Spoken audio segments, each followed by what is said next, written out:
Hi everyone, and welcome to my channel English Fluency Lab, where I help you improve your English and your communication skills. So friends, in this video, I'm going to talk about how to use the question tag, isn't it?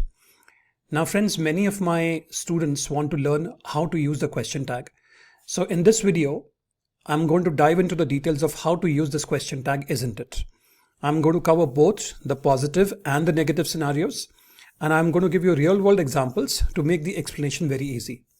So by the end of the video, if you find value, do give me some feedback on my explanation method. If you think I should make some changes in my explanation method, I would really love your feedback on that. So let's get started right away. So first of all, when do you use isn't it? So let's look at situation 1.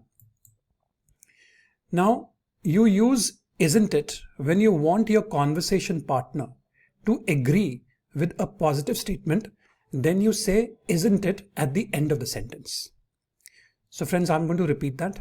When you want your conversation partner to agree with a positive statement you make, so you end the sentence with isn't it? Now that may sound a little confusing. Let me clarify this with a few examples. Now let us look at this situation. It is raining outside and Joe wants to go for a walk. Like this is the situation. Now let's look at a situation. Let's look at a conversation between Joe and Peter. Joe says, shall we go for a walk? Peter says, it's raining outside, isn't it? Now he has made a positive statement and he has used isn't it at the end of the sentence. Now what does this mean? Peter doesn't like walking in the rain and wants Joe to agree that it's raining so that he doesn't have to go for a walk. Right? So Peter doesn't like walking in the rain and he wants Joe to agree to his positive sentence that it's raining outside, isn't it? Now Joe says, yes, so it is. Let's watch TV instead. Now Joe has agreed to his positive sentence. Peter, okay then. So if you look at this, if I were to summarize, Peter has said it's raining outside, isn't it? Which means that he wants Joe to agree with what he's saying. Now Joe has agreed out here. He's looked outside and he's agreed that it's raining. And Peter says, okay then. Right? So that is the first example. When do you use this and how do you use this?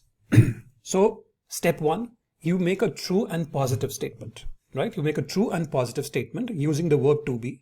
For example, it's raining, which is short for it is raining. It is a contraction. It is raining. Step 2, end the statement with the phrase isn't it, right? And you'll pronounce it like this, isn't it? And step 3, in most cases, your conversation partner agrees with you, right? In most of the cases, but there will be exceptions and I will talk about it, right? So this is how you use it in a question, isn't it, in a question tag form where the sentence is a positive statement and you want your conversation partner to agree with you. Let's move on. Let's take another example. Tom and Pete are talking about about being new dads. Okay, so both have become fathers and they're talking about their experience. Tom, it's tiring being a new dad, isn't it? Now again, a positive statement and isn't it towards the end of the sentence. So what's happening out here? Tom wants his conversation partner to agree to what he's saying and therefore he's added isn't it towards the end of the sentence. Pete, yes, it sure is. Pete has agreed with him, right? Tom, have a coffee on me. Okay, so Tom buys him a coffee to wake him up, right? So simple example where Tom has made a positive statement with isn't it because he wants Pete to agree with that and Pete has agreed with it.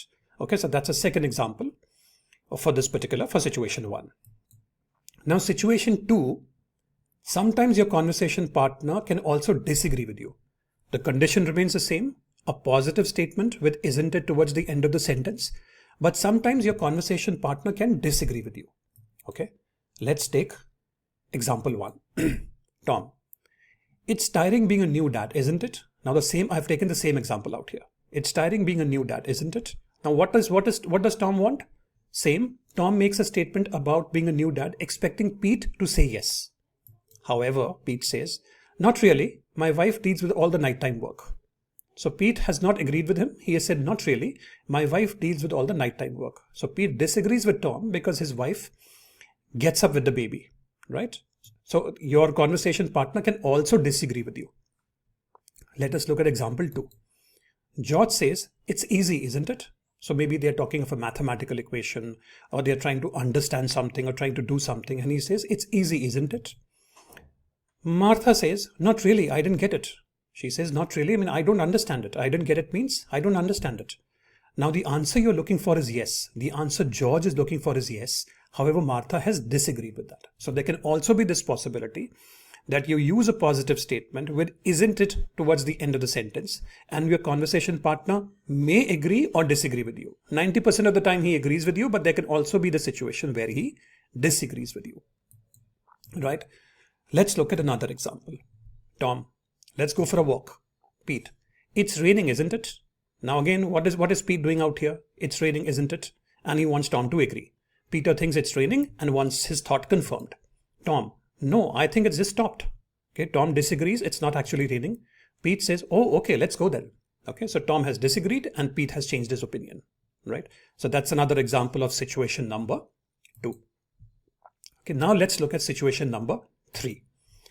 How to use isn't it with a negative statement. Now situation 1 and 2, we talked about a positive statement. Now how to use isn't it with a negative statement.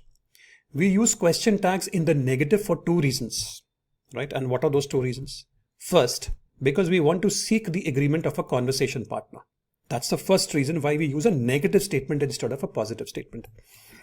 And second, because we want to show disbelief, uncertainty, or some other negative emotion. First, because we want to seek the agreement of a conversation partner. Second, because we want to show disbelief, uncertainty, or some other negative emotion. And that is why we use the negative form of isn't it. Okay. Let's understand this better. I'm sure this is a little confusing, but again, I'm going to give you examples. Example. Tom looks outside to check on the weather. Okay, this is the situation. Pete, it isn't raining, is it? Now here is, instead of positive, it's a negative statement. It isn't raining. It isn't raining for short form for it is not raining. Is not has been contracted to isn't. It isn't raining, is it? Now here please see the difference. It's not isn't it, it's is it. Now Pete can't believe it's raining and wants Tom to confirm that it isn't raining. Tom, yes, it's raining again. Pete, damn, I really wanted to go for a walk. Right? So this is how you use a negative statement, and that ends with is it and not isn't it. Right? Let's move forward. How do you use this? Step 1. Make a negative statement that expresses concern or disbelief. Right? Step 2, end the statement with the phrase is it and not isn't it. Friends, you need to be careful out here. You need to end the statement with the phrase is it and not isn't it. And step 3, in most cases, your conversation partner agrees with you. Right? Let's take another example. Tom and Pete are watching a movie together. Tom, it isn't over, is it? Which means it is not over. Negative statement, is it? Now what is Tom doing out here? Tom is sad that the movie has finished and he wants confirmation from Pete that it is over. Pete, yes, it's a really short movie. Pete agrees with him. Tom, well, I'm looking forward to the sequel then, because Tom was so engrossed in the movie that he didn't believe that the movie was over. Right? Well, I'm looking forward to the sequel then. Let's move on.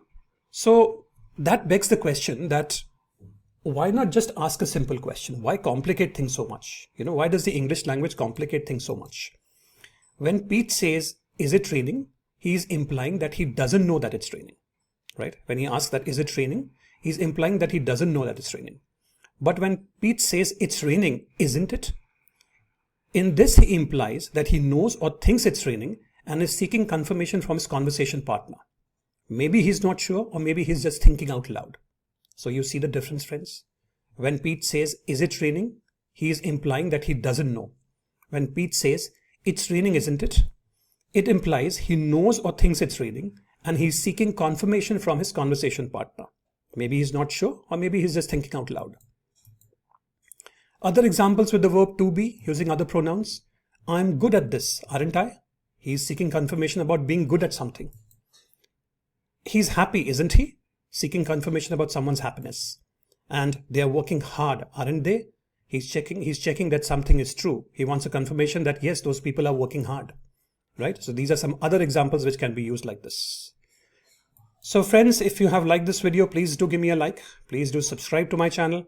And please to press the bell because I keep coming up with videos like these to help you improve your English and your communication skills. Thank you very much, and I will see you in the next one.